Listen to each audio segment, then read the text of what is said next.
Dairy Girls, Leaving Netherland, Unholy Civil War, and of course Bake Off. Was 2019 a defining year for you? I think we had quite a tough first half and an absolutely brilliant second half of the year. And I really felt like my slate, or the shows that I had more input into, really started coming through from the summer. And we finished the year in, I think, a really strong place. I mean, we were pretty much level on share across the demographics. And in peak, we were the only commercial broadcaster that was up for all demos, individuals and youngs and ABC Ones. And crucially for us, significantly up on BAME audiences, which was a big objective of ours. Let's talk a bit about factual. This has been a huge push for you. I mean, you come from news, you have a background in investigative news. What's your commissioning of factual investigative journalism pieces? I mean, what does that look like, and how important is that to the schedule and to Channel 4, particularly in these times that we're in right now? Investigation in general is one of the functions that PSBs fulfill that you don't, by and large, get from the SVOD world. And it's incredibly expensive, often very difficult. I mean, something like Neverland was years of patient development. For Sama was years and years of work. So I think it's a distinguishing feature. The way that Neverland punched through, not just in the UK, but across the world, was extraordinary. And what it reminds you of is the power of genuine revelation. Yeah. If you can genuinely not just tell a story, but bring something fundamentally new to it that changes people's conception of it, it will break through. It will find its audience. And the most cheering thing about Neverland, you know, when I scheduled Neverland, 4 hours of it over across 2 days, a lot of people said, "Are you kidding? 2 hours and 2 hours, people are not going to watch it." One of our most watched shows of last year, and one of our most streamed shows by young viewers.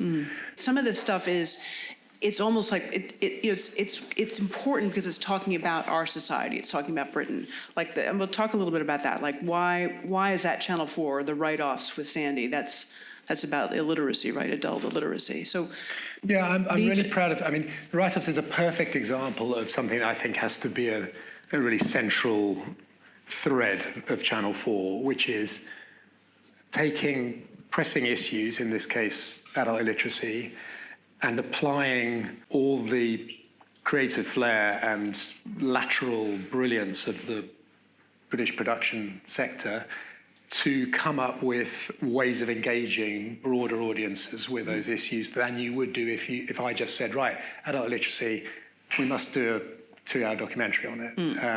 And I think that is, I don't know if it's the Channel 4 special sauce, but I think it's part of the special sauce. How does Channel 4 play in drama, in episodic premium drama?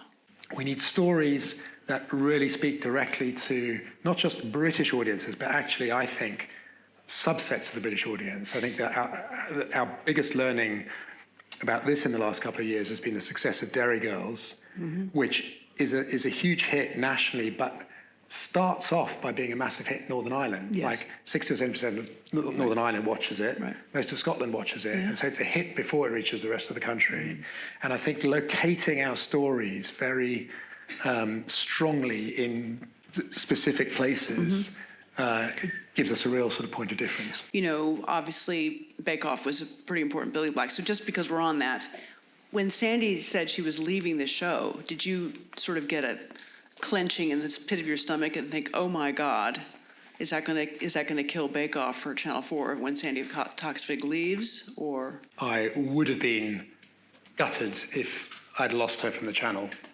So if Sandy had said, I don't ever want to make any more television on Channel 4, I would have felt as you described. But I feel like what Sandy did along with Noel and Prue and Paul was to prove that the transition could be made to Channel 4 and create a completely new version of the show, which feels, although not very much has changed, sort of quintessentially Channel 4.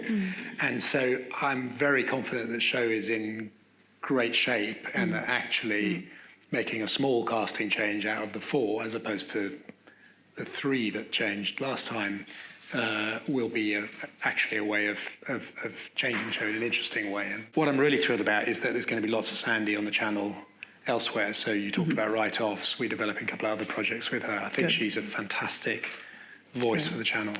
This is more about news, because you're also in charge of news, right, at Channel 4, the news programs. When your head of news, Dorothy Byrne, stands up in Edinburgh and gives the McTaggart lecture and calls Boris a known liar, how comfortable are you, as the head of current affairs, describing the current PM as a known liar? I mean, given the political situation, you know, the politics of all that. Look, I think that my main concern is about the news we put on air. And night after night, we put out what I think is probably the highest quality news programme in the world.